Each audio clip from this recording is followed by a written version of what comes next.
आदरणीय महासाध्य एवं परम ग्रंथों और भारत आदरणीय प्रधानाचार्य जी और प्रबंधक जी का मैं बहुत बहुत अभिवादन और सम्मान करता हूँ। और प्रिय छात्रों और भाई बहनों, मैं आपको बताना चाहता हूँ कि आज इस विदाई समारोह में कभी कभी दुख, सुख और उदासी का विषय है। ये उदासी का जो विषय है, क्योंकि भैया बहनों कुछ समय बाद आप हमारी दैनिक दिनचर्या का हिस्सा नहीं रहेंगे तथा खुशी इस बात की आगे चलकर आप हमारे विद्यालय का नाम रोशन करेंगे और सम्मान इस बात का कि आपने कुछ बहुत ही छोटे समय में अपने इस कंप्लीट कोर्स को पूरा कर लिया है। तो सभी तैयार हैं।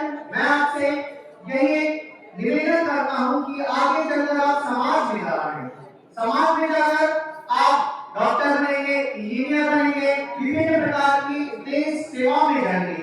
इस देश सेवा में जाने का केवल एक ही मकसद है, आप अपने राष्ट्र का निर्माण करेंगे, अपने व्यक्तित्व का निर्माण करेंगे और साथ ही साथ हमारे इस विद्यालय का नाम रोशन करेंगे।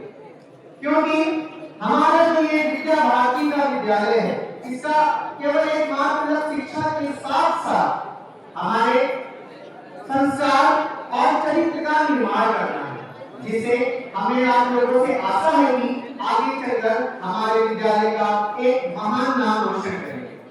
और मैं प्रवक्ता होने के नाते आपके साथ कुछ अनुभव साझा करूंगा, जिससे आप अपने आने वाली जीव विज्ञान परीक्षा में अधिक से अधिक मार्क्स प्राप्त कर सकें।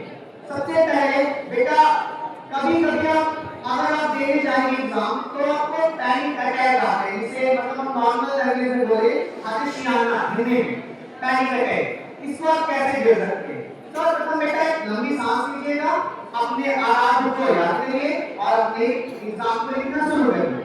दूसरी बेटा एक महत्वपूर्ण चीज है समय। सभी लोग कुछ कई सारे बच्चे ऐसे होते हैं जिनका कुछ प्रश्न छूट जाते हैं, तो आप क्या करेंगे? आपके प्रश्न ना छूटे तो बेटा उसको एक समय आता है जिसको लोग टाइम मैनेजमेंट बोलते हैं। क्या होता है टाइम मैनेजमेंट?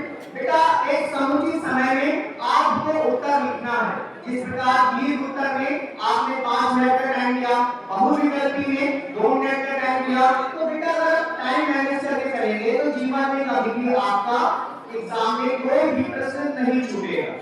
बाकी मैं और बात बताना चाहता हूँ, कभी भी आप फिगर बनाइएगा तो फिगर बेटा फिगर के साथ साथ उसमें कलर हो। साथ ही साथ अगर आप नॉमिनेशन कर रहे हैं तो नॉमिनेशन हमेशा दाहिनी साइड करिएगा, क्योंकि बेटा सभी लोग काफी लिखते हैं, सभी लोग फिगर बनाते हैं, परंतु टॉपर्स क्या करते हैं?